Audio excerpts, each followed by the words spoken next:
Bájese! Get down! What are you doing? That's loco, chico! What are you, crazy? Bájese de ahí ahora!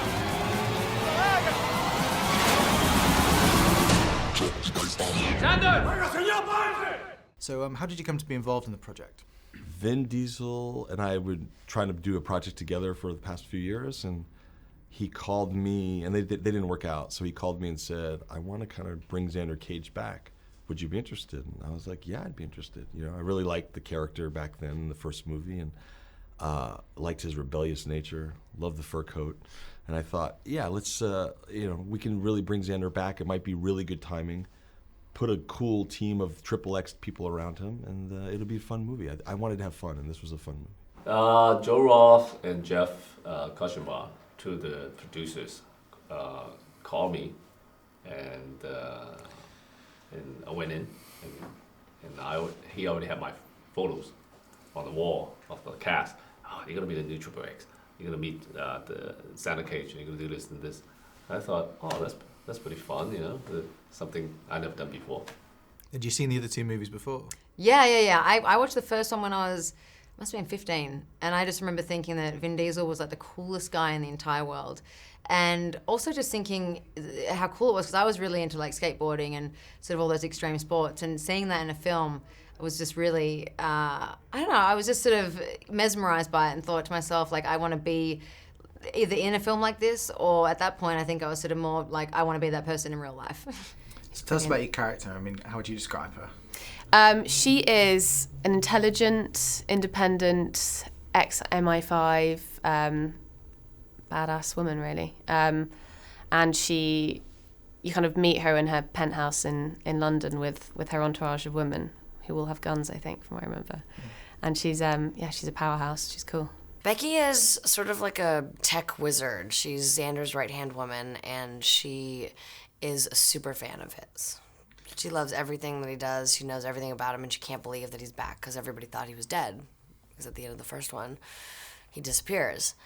And so the fact that he is not only alive, but standing in front of her, she just completely freaks out. Xander Cage. This is crazy. I was at Coachella and Guns N' Roses got back together, but this is way cooler. Breathe. Take your time. I know mouth to mouth if necessary. Wow. Clearidge worked closely with Gibbons. She'll handle support for the operation. And I bet a guy like you needs a lot of support. What are you, like 220, 230? Be honest. 250 is like the hard max for my swing. Oh, come on. I'm kidding. It's not like I have a safe word or anything. It's kumquat. It's a very diverse cast. Yes. How did you go about putting that together? Because it's not people you'd naturally think of in a lot of cases. No. We actually started to piece it together as we were developing the script, and we realized that we're going to kind of go for make XXX a global agency. And so once we decided that, we really had our minds opened up and thought, well, it'd be great if you get like a Donnie Yen. I had seen an audition that Deepika had done with Vin years ago. Vin showed me that, so I thought, okay, we can write Serena for her. So we kind of, and then Ruby Rose was someone I've always wanted to work with. The past 2 years, I've been sort of obsessed with her, thinking she's reminded me of Angelina Jolie. So we started there and started to build from there, and then we sort of expanded like the Tony Jaa and to Rory McCann and to bring Nina Dobrev in. So it just started in the writing process, and then the whole globalization just seemed to make sense because one, it's the way the world is today, and an American action movie sort of has to evolve now, I think, because it needs to be global. And this agency becoming global gave us the license to do that. Honestly, it was so inspiring. It was so otherworldly because we had such an, obviously such an international cast with different people that are all hugely successful in their own territories. So, getting to learn about, Bollywood films with Deepika and trying to convince her to teach me how to dance, terrible. I was terrible. Donnie Yen is such a sort of, he was an icon. And then Chris Wu and Tony Jaa and everyone with their individual personalities and swag and skills it was a hugely inspiring, very fun. I'm surprised we got any work done kind of film. And how did you get Neymar? Neymar was my obsession. Everyone was crazy. You can't get Neymar. It was written in the script as Usain Bolt, who I really like, but I was like, no, I really want to get Neymar. I really want to get Neymar. And so I kept contacting his people. We kept trying to work it out with the Olympics and with the Barcelona games. He had like 1 or 2 Sundays available. So I got Sam Jackson to agree to work on a Sunday. And Neymar came in and it was amazing. But I was really my obsession because he to me is like, he's a rebel, he's talented, he's good looking, he's everything like a XXX agent should be. How'd you get roped into all this? I tagged a skyscraper and got a year in jail for it. Seems excessive. The tag was 30 stories tall, 2 million hits on YouTube, and I served only half the sentence. Let me guess. Gibbons to the rescue. Yep. He said a lion like me doesn't belong in any kind of cage.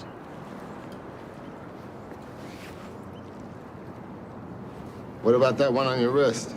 London, 2009. Climbed the Millennium Wheel. Naked. Naked? Yeah.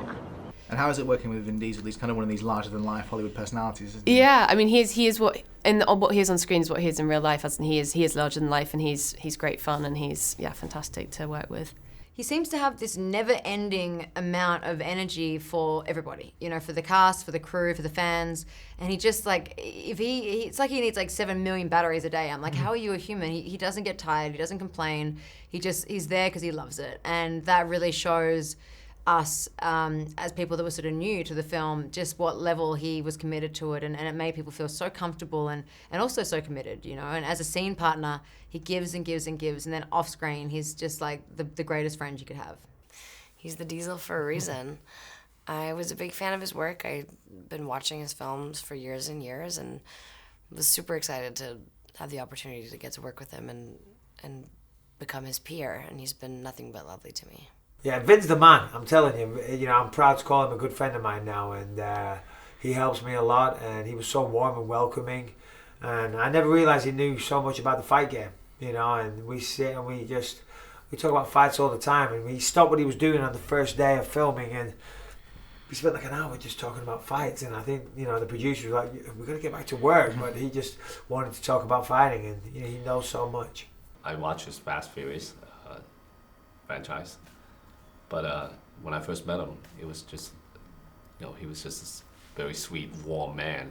And we talk about families and kids. We share the same family values. So, and his personality really drives the whole set because he's such a fun person to be with. And he's on a set. He's talking about, you know, he's always joking around and it's making everybody laugh. And had a great time working on this film. Vin Diesel is really nice guy, and then Donnie Yen. We could exchange some martial arts, and Deepika also. We learn some culture, and then I see this. This movie have the many character, good relationship, good for friendship for me.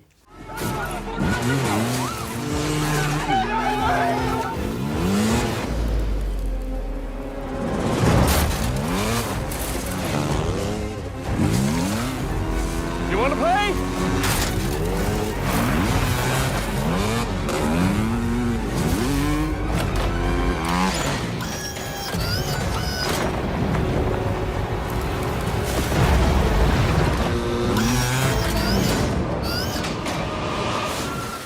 Obviously, this film, while it looks like a tremendous amount of fun, the scenes that are big action scenes were fun to watch are probably hell to set up. How was that working out, all the stuff that's going on? Well, you're right. There was fun, but there was those moments. I mean, like skiing in the jungle and riding motorcycles on the water. It's fun until the stunts and things aren't going well. So yeah, it's. I wouldn't say it's hell, but there's moments, there's days of shooting where you're really tested. Your patience is really tested, and then you also start to question yourself, like, was this a good idea? Like, could we really pull this off? And so, yeah, there were some really difficult days out there. If Xander Cage comes back again, would you be up for coming back again? 100%. What's Xander Cage going to do without Adele? Yeah. Come on now. No, of course. It was too much fun to ever say no to, and I hope that that's a possibility. I would be the first one to sign up if we could do another one. I had so much fun on this film. Well, we'll see. You know, I'll be open for it. You know, it's really depend on the storylines and how fun. Is it going to have the same fun? Then I'll be delighted to be part of it.